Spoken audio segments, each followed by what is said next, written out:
Okay, good evening, everybody. I think we are ready to get going with tonight's version of Not in Our Town, Princeton, meeting here at the Princeton Public Library. On behalf of Kim Dorman and myself, I'm Janie Herman. We'd like to welcome you. This is us coming back in person, but we're also virtual online tonight, so we're hybrid tonight.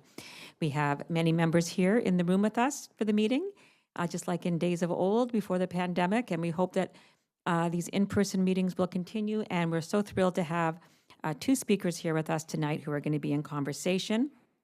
Just a reminder that this room does have a hearing loop.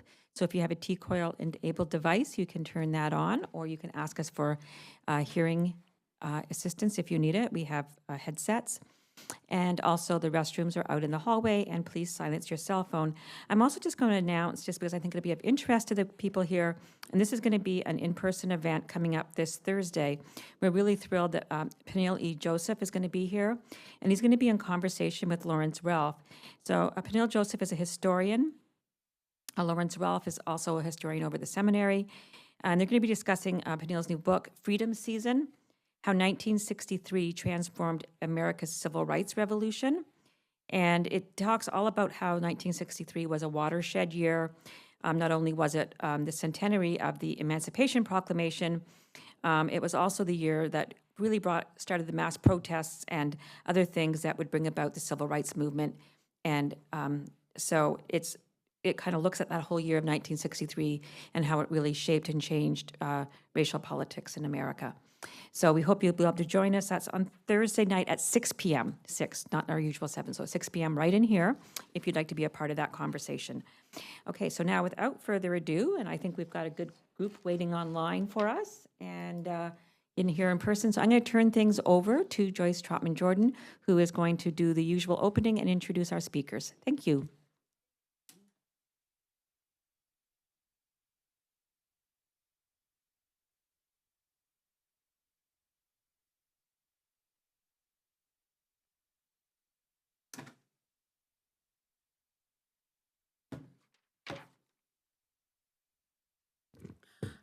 Good evening, everyone.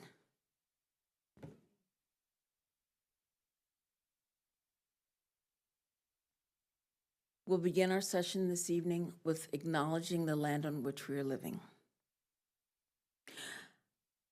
The land on which we are living is a part of the ancient homeland and traditional territory of the Lenni Lenape people. We pay respect to the Lenni Lenape people past, present, and future, and their continuing presence in their homeland and in the diaspora.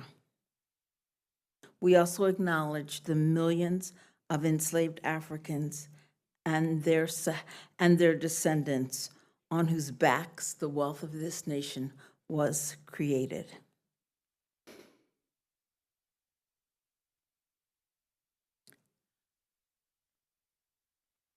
Not in Our Town mission statement. Not in Our Town, Princeton is a multiracial, multi-faith group of individuals standing together for racial justice and inclusive communities. Our focus is to promote the equitable treatment of all and to uncover and confront white supremacy, the system that facilitates the preference and privilege and power of white people at the expense of non-white people, and pits racial and ethnic groups against each other by upholding hierarchies based on the proximity to whiteness. Our goal is to identify and to expose political, economical, and cultural systems which have enabled white supremacy to flourish, and to create new structures and policies which will ensure equity and inclusion for all. In our commitment to uncovering the blight of white supremacy on our humanity, we take responsibility to address it and to eliminate it in all its forms through intentional actions, starting with ourselves and our communities.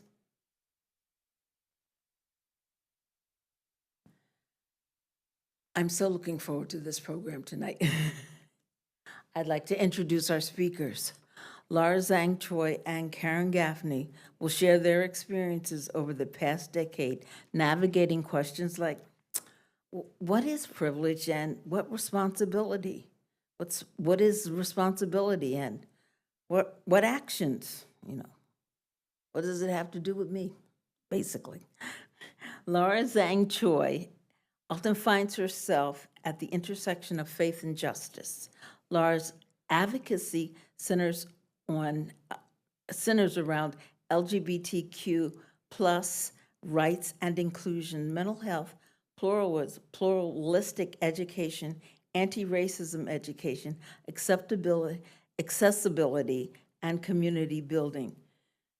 She is currently a candidate as an ordained minister and Presbyterian Church, USA, a former school board member of Greenwich Township School District, and she continues to fight for the inclusion and the belonging of all students. Dr. Karen Gaffney is an English professor at Raritan Valley Community College in New Jersey. The second edition of her book, Dismantling the Racism Machine, a Manual and Toolbox, was published in April 2025 by Routledge. The book is an accessible introduction to race and racism with tools for action. She presents at national conferences and facilitates anti-racism workshops in libraries and churches, and serves in local anti-racism coalitions, and manages the website of Divided No Longer, which supports her book by providing a variety of anti-racism resources available at dividednolonger.com. Without further ado, I would like to introduce our two speakers, Karen and Laura. Thank you, everyone.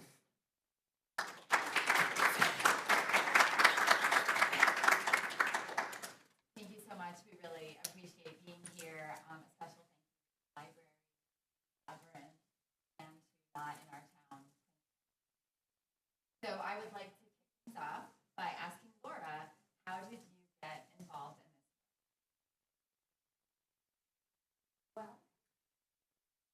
Well, I got involved in the work. I hope that be impacted by my many.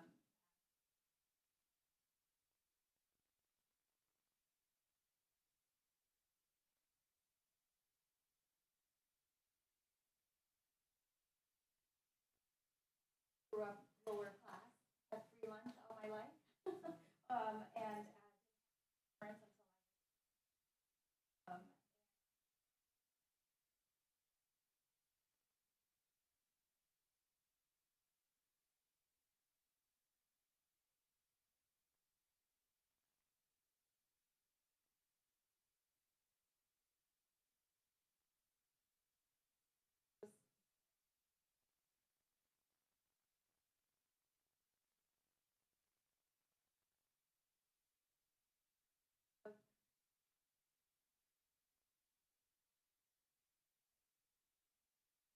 along the way, and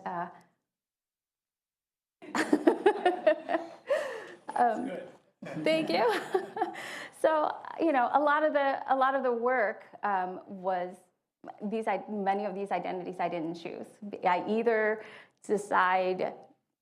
can choose to not let the world define who I am, so we can all create a larger sense of belonging, a world of belonging, or I can try to fit into a box. So yeah. Are we okay with the sound? the echo or okay? Yeah. So I've also, I'm on the, some of you might know Connie Langavan. I'm on the board of the E Pluribus Unum project with her. She's amazing. And also on the board of Asian American Education Project and PFLAG New York City, API Rainbow Parents, so all of those things really impact how I see the world, how teaches me how to support kids. So yeah, just wondering, how do you come to this work, Karen? Sure. So thank you, Laura, and I'm so grateful to be in conversation with you. You are an inspiring leader, and I've really appreciated working with you for so many years. So since we're in a library, and I am an English professor, I do need to start with books as one of the ways in which I come into this work. And so I strongly believe that books build empathy and can create what some call the windows and mirrors that Grace Lynn and other authors talk about, especially some children's book authors. But I think also applies to literature for adults. In grad school in the late 1990s, I loved my courses in literature, particularly literature by women of color. Toni Morrison, Julia Alvarez, Gloria Anzaldúa, Ntozake Shange, the list goes on and on. I also began reading work by critical race theorists, and that was incredibly powerful for me. Derek Bell and his work was a consciousness-raising experience for me as a white person who grew up in predominantly white Somerset County in the 70s and 80s. When I finished high school in 1990, I thought that racism was pretty much resolved. I thought that the civil rights movement had pretty much eradicated racism.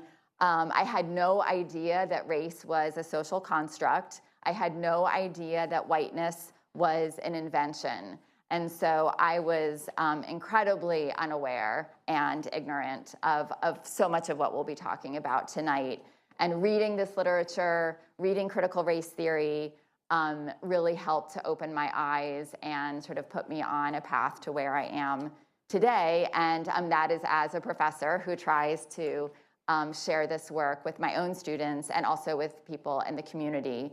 20 years ago, I developed and started teaching a course called Race in American Literature and Popular Culture at my college, Raritan Valley Community College. And then in 2016, I adapted this course for the community. And so based in Somerville at the Unitarian Universalist Congregation of Somerset Hills, we created what we called the Community Course on Racism beginning in 2016. And it still meets once a month, currently on Zoom, and been meeting regularly. And Laura is an active participant and a very appreciated member during our many conversations. So one of the things that we wanted to talk about is something that we've been hearing lately, and that's the phrase, "I just want to go back to normal." Have you been hearing that? I just want to go back to normal. And so, Gentleman from St. Louis District, the Murray District. Thank you, Madam Speaker. I would like to speak on the bill. Hey! That's normal. No worries. So anyway, the idea of I just want to go back to normal, that's certainly something I can sympathize with, absolutely. But what is normal? Is normal 10 years ago, 15 years ago, 20 years ago? Systemic racism was a problem during all of those moments. And while it might appear more extreme today, you just peel off one layer in the past, if that, right? And there it is. There was still police violence. There was still mass deportation. There was still a substantial racial wealth gap, and so much more. And so this desire to go back to normal makes it seem like Trump is an aberration. And while that might be a convenient focus of blame, and he's certainly normalizing racism, that racism was already present, as we've been talking about. Again, maybe a little bit below the surface, but present nonetheless. And so we just wanted to start out with this idea that this notion of going back to normal is a dangerous idea. And I would like to follow up with that. And I would like to ask, when we talk about going back to normal, which always makes me cringe. I want to ask, who's normal? Who's normal? Isn't normal, the term normal itself, a very privileged position? For some of us, normal is actually constantly being in fear of encountering racism and microaggressions and expecting it. And so if your normal was normal for you, you know, that you didn't cause any disruptions to your physical, mental, and emotional well-being, then that is very privileged state to be in. So if we actually believe that all of our liberties are tied together, then comfort for some of us comes at the cost of pain for some others. So an example, one of the examples I like to use, well, actually more recently, that, you know, when I'm coming more and more into the awareness of what my reaction to this normalcy, right? I am a Christian. Well, over the summer, I was a chaplain at Morristown Medical Center. And my colleague here, Fatima, she was my gift for the summer. We were both chaplains, spent a lot of time together over the summer, and she's here supporting us. But normal for me when I walk into a patient's room as a Christian, as a female, you know, as an Asian American woman, is, you know, most of the time, my presence is accepted and welcomed, and most of the time. My presence is welcome, my prayers are welcomed, and at the expense of sometimes, you know, patients still frequently ask me, where are you really from and what languages do you speak, right? Like, so, and always tell me somebody in their family was, you know, married an Asian American or Asian person or adopted. Just like, okay, you're trying to provide spiritual care. But that was normal for me. And, you know, I don't even blink anymore when people ask me where I'm really from, right? Like, it doesn't hurt my own identity anymore. But however, normal for Fatima might be outright Islamophobia. Yeah, so, you know, normal, what is normal? I feel like oftentimes that line just keeps shifting and evolving. And, you know, things that we used to accept 10 years ago as a red line is no longer a red line. And that line just keeps shifting. And we're all just like, you know, the adage of frogs being boiled in the water, and we just don't notice anymore. We're not as outraged at the mass shootings in schools, at, you know, ICE disappearing people. Like, that's just to be expected. Like, we expect nothing to happen. And so, yeah, so I'm, you know, just very discouraged at how the line just keeps shifting, and we can't identify where that line is anymore. Yeah. Thank you so much, Laura.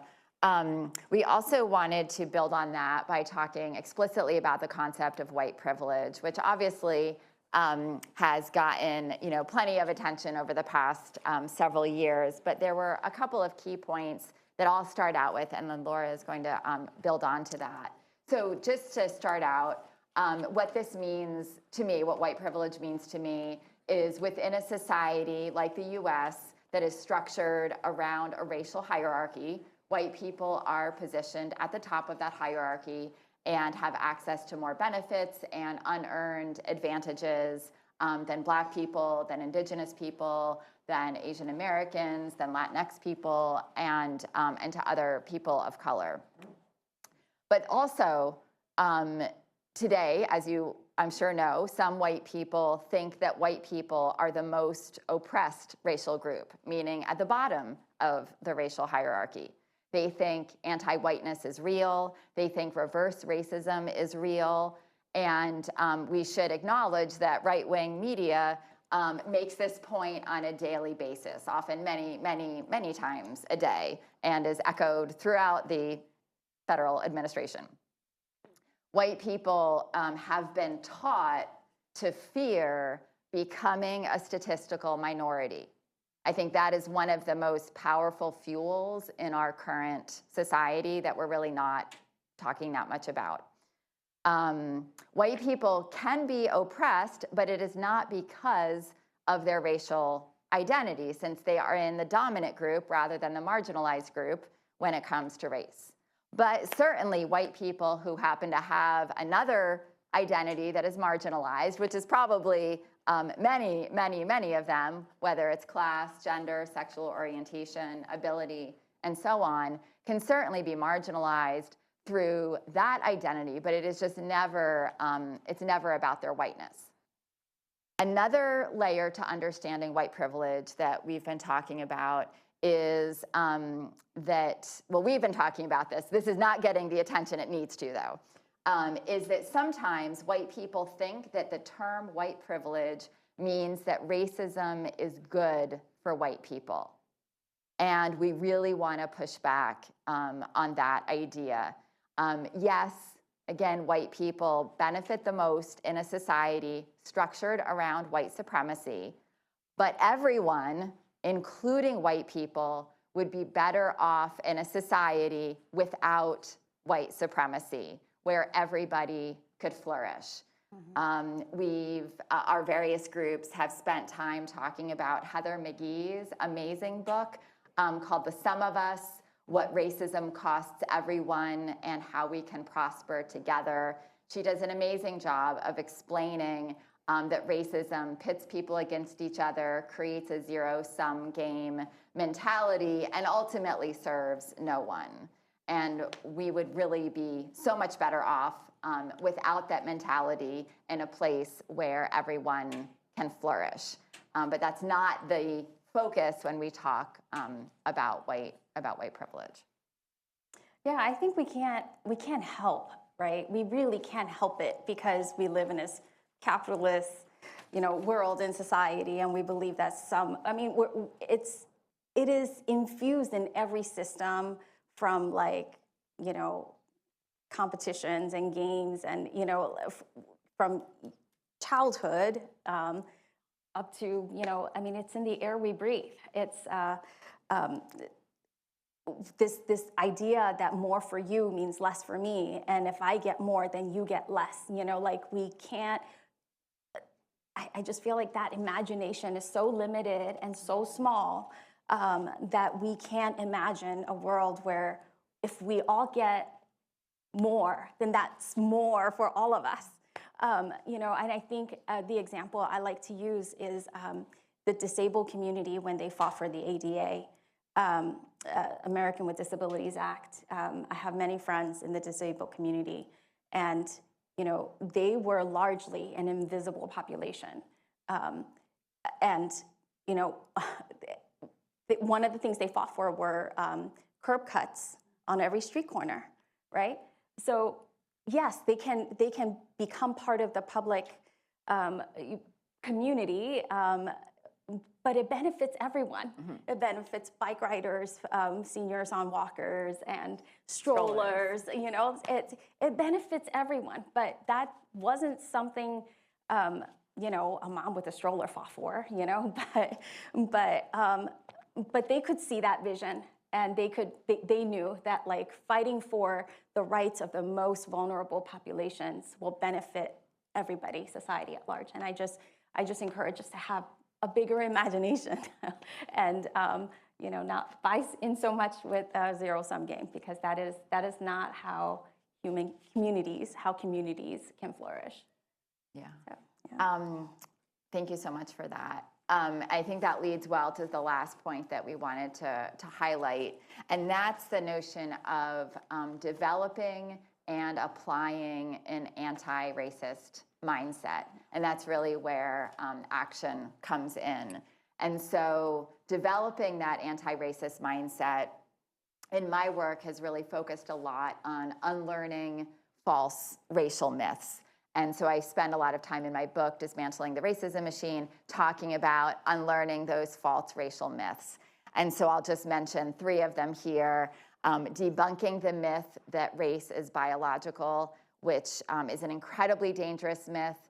It is a belief that is rising rather than decreasing.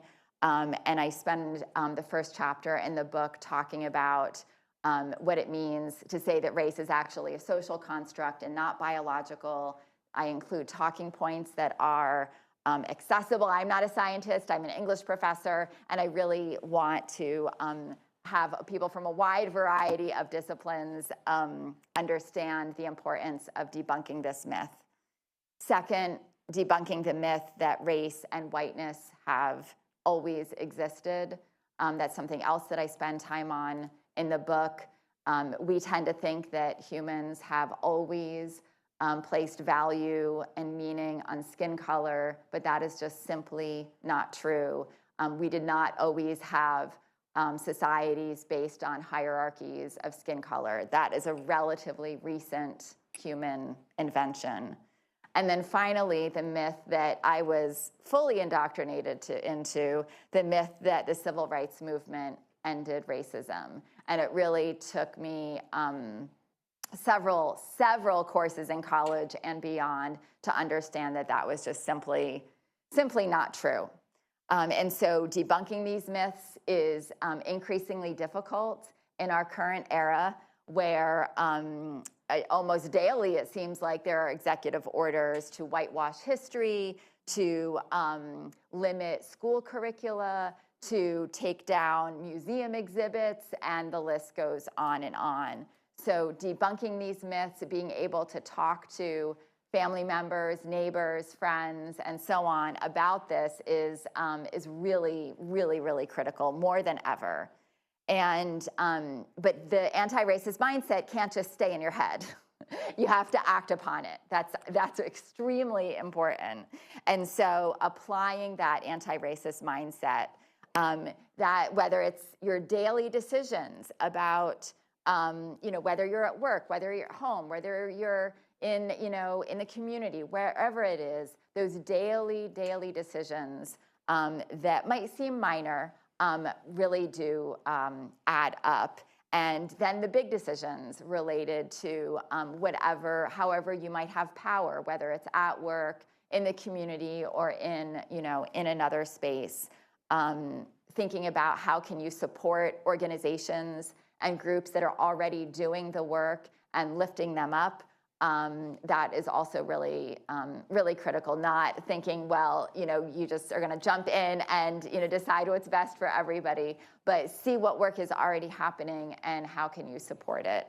And something that Laura and I have talked a lot about is also speaking up and supporting someone when they experience marginalization and resisting that silence, because as we know, silence is complicity. And so I'm going to turn things back to Laura for that. Thank you, Karen. And I think to coin a term, to use a term coined by the opposition, I think that the anti-racist mindset must begin with the aspirational all lives matter, and acknowledge that in reality and in practice, that is not true. They don't. And so how do we wake up every day and affirm that every life matters? And where do we seek out places where they're not and interject ourselves into that space and disrupt that space? And I think an anti-racist mindset constantly checks your own privilege and your own position and your own, station. Because, as a Christian, it's like I do have certain privileges. As an Asian American, I have tokenism privilege, and so, but how do we always make room for, not just make room because it's the right thing to do, but to invite the ones on the periphery to come to the center, because I actually do have a problem with the term marginalized, because it sounds inherently like these are marginalized people, instead of there are people that the people in the center have intentionally pushed to the peripheral, you know? So they are there because it was designed that way. They've been pushed to the margins, but inherently they are not marginalized. And so I just think, how do we invite those voices and not just, give them token positions, but invite them to the conversation and to listen to them. Like which Black, Indigenous, trans woman are we listening to right now who is also disabled, right? Like who are we listening to check our own anti-racism and our own bias? Yeah. Yeah, thank you so much. And I think you're really getting to the heart of these issues about power. Yeah. Oh, well, I actually want to share a story about my school board incidences, because you were talking about being standing uppers. And so I had 2 incidents. So being the first and only Asian American Board of Ed member in my community, very conservative community, was really hard for 2 terms. But when I started, people were, our board was genuinely welcoming and curious. We may not vote the same way, and our biggest argument every year, or most heated debate, was over the school calendar. And then it kind of evolved, right? So over the last, since 22, 23, I think a lot of right-wing folks trying to take over school boards. And our school board became victim to one of them, to several new board members. So things would get heated easily. And as a person who's known in the community to advocate for the LGBTQ plus community, for trans students, for vulnerable students, populations, that I almost had a target on my back at every board meeting. And so the first time, I think I was so shocked that I didn't know how to respond. And there was a gentleman after a board meeting that, honestly, from my view, looked like this is like the board and you are the audience. It looked like a mini Trump rally, And there was a gentleman who came and shook everybody's hand down the line and thanked them for their work. He came to me. I was ready to shake his hand, and then he asked. He was like, "So what is your name?" I had my plaque right in front of my seat. And I was so confused. And then he said, "Oh, you're the one who hates working with white people." So that whole reverse racism thing, that I somehow have become a known racist in the community against white folks. And so because of my advocacy for Black Lives Matter and all of advocating for the school to make a statement during the height of the COVID pandemic, for Asian American students, all of that. So again, this guy, never met him before, I don't think he's part of the community. And I was so shocked in the moment that I didn't think to ask, can someone come here and be a witness to this? And, I just didn't do anything, and I didn't tell anyone. I think I was just so shaken. And then several months later, I don't remember how long exactly, there were there's a slate of right-wing board members, right-wing candidates who was trying to run. And they caught me in a moment when we were pledging allegiance that I did not have my hand over my heart. And for them to catch me, let's say the flag is there where the clock is, everybody has to face that way, and we're up here. They actually have to turn around to look at me and catch me, right? And so one of them did. And then at the next board meeting, another gentleman who I've never met before in my life, an older white man, came up to me and after the meeting and said, why do you not love our country? Why do you not place your hand over your heart and demanded that I prove my loyalty? And then I was like, witness? Who wants to be my witness? And I asked my fellow board member, who was a white woman nearby, I'm like, can you come over and be a witness to this? And she was obviously very uncomfortable throughout the entire encounter. And the gentleman kept pushing. And it, really, I had to physically back off because I'm like, you are in my, space. And he's like, why won't you say that you love our country and that you, that you meant to pledge allegiance or whatever, right? Like he just wanted me to prove my loyalty. And I'm like, I don't have to prove anything to you. But, and then my witness just kept saying, Laura, why don't you just tell him? Why don't you just, because it made her very uncomfortable. And as we were walking out, she asked me that, why didn't you just tell him? Because then, it would have been over if you just told him that you told him what he wanted to hear. And I'm just like, so the blame was placed back on me, right? Back on me, as if I didn't do the thing that made this guy uncomfortable and demanded my loyalty to a flag.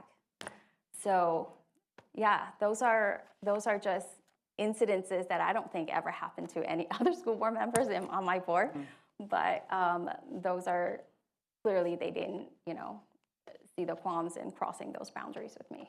So, yeah. Thank you for your generosity in sharing that. I hope we can, take something from that and have that not happen again. Yeah. And thank you about a witness for your witness. Yeah, well, yeah, talking about, being upstanders and not just bystanders. And I think, having that anti-racist mindset really requires you to, know your place, where your station is and how you can show up for someone else, especially in the middle of, it takes courage. It takes a lot of courage. Yeah. Thank you. Yes. So we wanted, I think we have a few minutes for some open Q&A, and then I think we're doing some small group discussion after that. So I'm not sure if we have a... Ginny at the mic. Oh, super. Great. And there might also be some questions from the chat. We have Renata Barnes just had a comment on we love Renata. Hi, Renata. Hi, Renata. I think there's a level of assassination when it comes to assimilation. And Denise Leslie brought up PBS Nova's Critical Condition Health in Black America documentary reports results in DNA research that concludes similarly that there is no such thing as race. There is no difference based on skin color among human beings. Yes to all of that. Thank you. So if anybody else has a question here in the audience or comment, raise your hand and I'll run the microphone to you. Anybody here? Yeah, right here. Hi, good evening. My apologies, I walked in late, so if this was already answered, please forgive me. So I loved your analogy about the ADA, how everyone benefits when people with disabilities fought for the curb cuts. So, but it occurred to me that African Americans fought for the Civil Rights Act, and everyone benefited more so than they did. So sometimes, and particularly when you're talking about Black people, it almost always doesn't cut or doesn't happen in the same way for other, not marginalized, but other people who have been marginalized.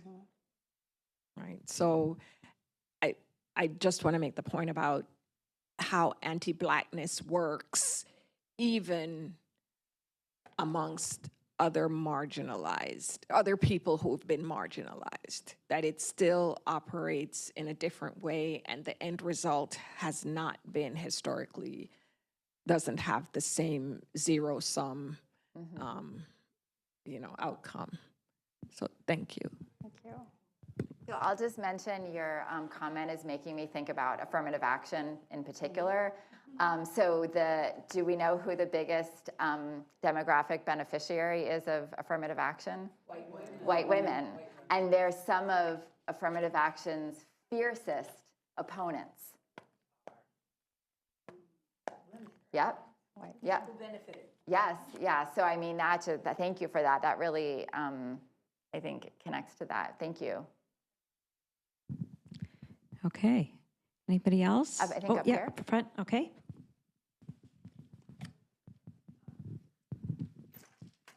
I'd just like to hear more about the course that you're doing at the church. I guess you're doing it at the Unitarian Church, and how we can sign up. Oh, sure, Okay. absolutely. So the question is a anyone, course at the Unitarian Church. So anyone who's interested can just, you're welcome to email me.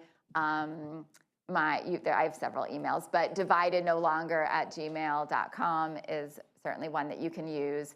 And so we meet on Zoom once a month, the first Tuesday of every month at 7. And it is, again, called the Community Course on Racism. It had been physically hosted at the Unitarian Church in Somerville before COVID, and then we shifted to Zoom. And at this point, because we've sort of attracted people from a wider geographical range, having it in person is not something we're probably going to go back to, aside from an occasional event here and there. And so the Zoom space really gives us a chance to kind of focus on different issues each month, and it's based on what the group wants. So I'll just mention that we spent some time, because we are in New Jersey, we spent some time talking about preparing for the gubernatorial primary in the spring, and what that meant in the context of racial justice and social justice. Right now, we're also spending some time looking at a recent report on reparations in New Jersey from the New Jersey Institute for Social Justice. So they have a 200-plus report, which is just overwhelming and amazing and brilliant all at the same time. As someone who grew up in New Jersey and has lived and worked in New Jersey, this is such critical work. And so we are focusing on a couple of different parts of the report. We read it out loud, we analyze it, and we're getting to the point where we want to talk about some of the policy recommendations that are in the report. So if you haven't checked it out, just Google New Jersey Institute for Social Justice, and you'll see the reparations report right on their homepage. There are so many folks in New Jersey that help to contribute to that work. And then we certainly talk about current events, but we also talk about, videos and articles, and just sort of see what folks want to address. I don't know, I know you've been, popping into the course over many years, and I don't know if you want to say anything about sort of your experience. I just love the community that you have created of people who are just curious and want to learn and persistently want to learn how to be better anti-racist. So just join us. I think there's always engaging conversations. And you get to see friends month after month, so. Can I just respond to your comment earlier as well? I completely agree that, oftentimes the ones who I don't know how to repay the debt that we have to, like, especially Black women who always lead at the forefront of, like, every single fight for civil rights. So, I mean, and I look at, also am reminded of the trans women of color who led the Stonewall, revolution, right? Like it was a riot, and it was Marsha P. Johnson, and and others like her. That, like, however, I also, because I've have learned and have gained proximity to the community, I also know that there's still a lot of misunderstanding and especially pushing trans women of color to the margins in that community. And that is still very, a common thing. And I don't, so yeah, I mean, I feel like in every fight, like many people get to benefit. Title IX benefits all women, and and girls in sports and all of that. But boys benefited too, right? Like it's workers' rights, and and all of those things are usually always started by the most vulnerable people who said, "This is not another day. This is enough," right? Like and they rise up. But yeah. But sometimes we forget when we. Ted, I'll come to you in just a second. I have 2 comments from the Zoom. Denise Leslie says, the Me Too movement was started by a Black woman, yet the major legal wins and financial rewards have gone to white women. Mm-hmm. Black Lives Matter, as Shelley says. Renata Barnes says, I'm sorry that happened to you, Laura, but it always makes me think why are there not enough people from the dominant culture to stand alongside those from emerging communities? I use that instead of marginalized or minority or at risk or overburdened. Why in this moment, when we are all in the crosshairs of an administration gone wild, is it still the same voices fighting for equality and equity and justice? Where is everyone? Mm-hmm. Thank you, Renata. I have a question. Joyce, Ted, then Joyce. Thanks. How can we get away? How can we disprove? How can we debunk the assumption of a zero-sum game?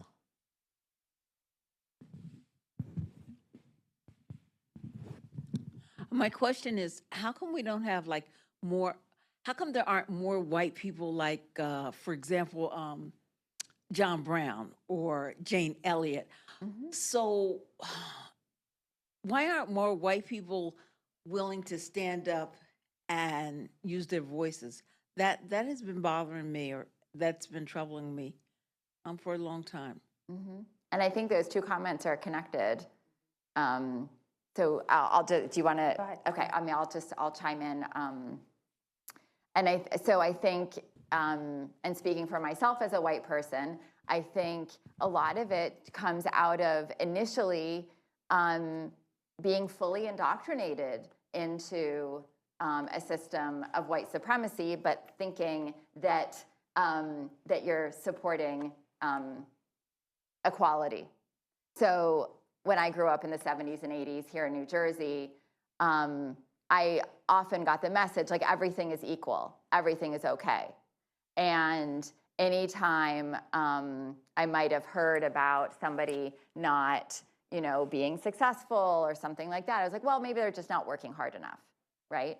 And so that was the mentality that I was taught by well-meaning white teachers, a predominantly white media, right? And so if a white person continues on that path and does not have that path interrupted, either through personal interaction, education, or other things, then then they're going to be, my 53-year-old self now, still with that same mentality. And so I think that's part of it. Certainly there's a malicious intention to participate in white supremacy by some, but I would say many white people are still indoctrinated into the myths that I learned as a young person and have not broken out of them. And I think that then contributes to the zero-sum game mentality, because capitalism and racism are entirely intertwined and ultimately need to be dismantled together with patriarchy. The idea of zero sum. I think helping people understand that if we are to be in a world where everyone can flourish, then we can't be competing against each other. I'm not sure we can do that on a macro level if this nation continues to rely on capitalism, right? Like in its economy and someone always has to win, which means someone always has to lose. So, that is what feeds the American dream as well. That people think they can make it here, and but I think you can do that through creating community, through community mutual aids, and creating a community that you want to belong in, where everybody understands that when everybody gives, then all of us will flourish. But there are examples of countries that are capitalist, but also have a much larger social safety structure, socialist structure. So, what is stopping America from moving towards, I'm thinking of Norway and Sweden and Canada, and they are, they're democracies, they're capitalists, but they're also, by our standards, they're socialists, but they wouldn't describe themselves as being socialists. Yeah, I would just add that, so before the civil rights movement, white people were generally very supportive of investing in the public good because it benefited white people, right? So that might have been healthcare, it might have been college, public parks, whatever. Okay, so Heather McGhee, again, talks about this in her book. And as soon as the civil rights movement demanded that it not just be for white people, right? That the public good would actually be for the public and that everybody counted as the public, then white support for the public good dropped dramatically and has dropped ever since. And so she uses swimming pools as sort of the metaphor and calls it, and then it's a metaphor for everything, though, drained pool politics. Wow. Sorry, I didn't realize that. Okay, right here. Good evening. Thank you so much. So my question is, this is a well-oiled machine that is going on, and how do we navigate? Is there any way that is going to be, included in the school curriculum? Because children, when they learn, it stays with them. And when a child is born, they don't know good, they don't know bad until we tell them.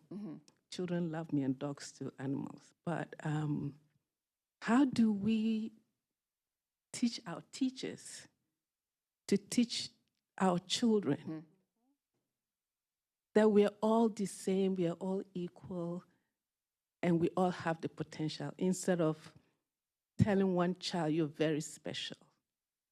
And they grow up knowing that they're very special and you're not special. And so we grow up in this environment where I feel, because I've been told that I'm special, I can do better things than you can do. And then it grows and it feeds into our society. So my question is, are you doing anything in the education system to help remove this? Thank you so much. You want to talk about this? Yeah. I'll make a plug. Thank you for sharing that, because that is exactly what many of us believe needs to happen. We need to change the culture of, for young people, for young students from the beginning. That education, school needs to be more collaborative, less competitive, all of that, where everybody's stories are told and shared and belongs in curriculum. But a lot of that is being challenged, right? Like, I mean, I don't want to, how do I cite examples? Florida, stating that slavery was actually good for, Black people, and changing words and vocabulary around the civil rights movement, around, and they're being challenged probably in your district. I don't know where folks are from, but definitely challenged in my district. Because they insist that, we are founded on a Christian nation. So, this was the will of God. And, this is, we are exactly where we've done good. Our founding fathers were good. But also, picking out things that they don't feel like should belong there, right? So that is why, as I mentioned earlier, Connie founded the E Pluribus Unum project, which I'm also on the board of. We train, the E Pluribus Unum project focuses on pluralistic education training for teachers and administrators, superintendents, staff, education space. We actually have a conference. We're going to have our third annual conference on October 8th in Princeton at the Carl Field Center. I'll pull up our flyer later on my laptop with the QR code. It is free, and please sign up. Please come join us. And we are super excited to have lots of really wonderful scholars. I think Ruha Benjamin will be there, and she's one of our keynotes. What was this conference?